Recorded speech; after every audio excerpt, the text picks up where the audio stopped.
Hey guys, Dr. Ian here. Today I want to talk about something I see and treat every single day in my office, and that's headaches.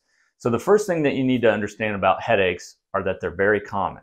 Studies have shown that up to 60% of males will report struggling with headaches at some point in their life, and 70 to 80% of women are affected by headaches. So these things happen to a good majority of us. So when we're talking headaches, there are a lot of different types of headaches. What I want to go through today are the top 3 types of headaches that we see and treat in our office and what they feel like. That way, if you're having headaches, maybe you can figure out exactly what kind of headache it is. So those 3 most common are migraines, tension headaches, and what are called cervicogenic headaches. So if we just start with migraine headaches, typically these type of headaches can or cannot have what's called an aura. So an aura before the headache comes on is some sort of disturbance in your speech, your motor pathways, or your senses. And so that will come on first, and then the actual migraine will come on. Now with a migraine, it can last 4 hours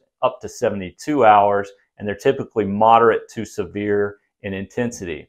In terms of where you feel a migraine, typically it will be unilateral, and that just means it's on one side of the head. And a lot of times these patients describe it as a pulsating pain. And what's unique with migraines is they get worse with physical exertion or just general activity. So if you're, a mom with 2 kids and you're having a migraine, you have to run around the house and check on these kids and do all these different things. That makes a migraine worse typically.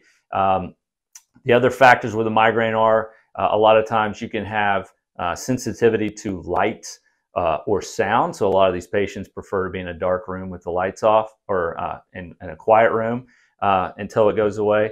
And you also might have nausea and vomiting. So that's the classic features of a migraine.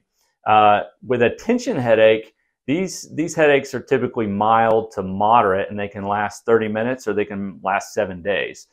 They're very common in people, especially desk workers. They can be brought on by stress or dietary changes. And these typically are bilateral. So in other words, both sides of the head. A lot of times people will describe it as a band or a tightening or a pressure type headache.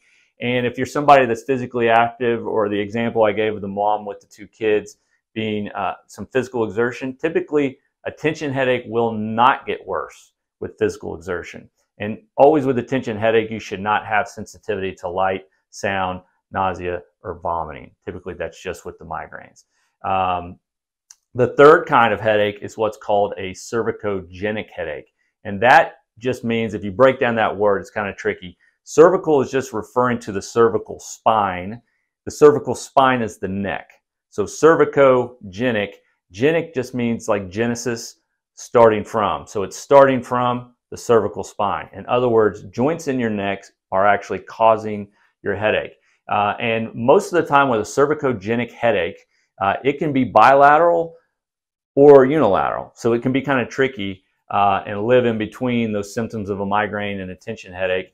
Most of the time it's going to start the occiput, or just the base of your head back here, and then it will refer out to different portions of your head. You can feel it only at the base of your head with a cervicogenic headache, or you can feel it all across your face. It really depends on what joints are affected.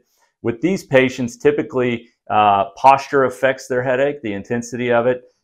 Rotating or moving their head can affect it, or palpation, or when I get in there during an exam and touch those joints and make them move, that will reproduce the headache. A lot of times my patients say, that's my headache right there. You're making, you're referring it right into here. So that's a classic sign of cervicogenic headache. So those are the 3 most common types I see. There are great options to treat those. There's a lot of different things you can do. And what I'm going to be doing over the course of the next month is shooting videos on self-treatment for or self-management and treatment at home for your headaches. That way, you can't always go into a provider or a doctor every time you have a headache. You need some good tools to manage these things, because again, the majority of the population struggles with them at some point in their life. So I hope this helps you kind of determine what type of headache you have, and the further videos are going to show you how to take care of them yourself.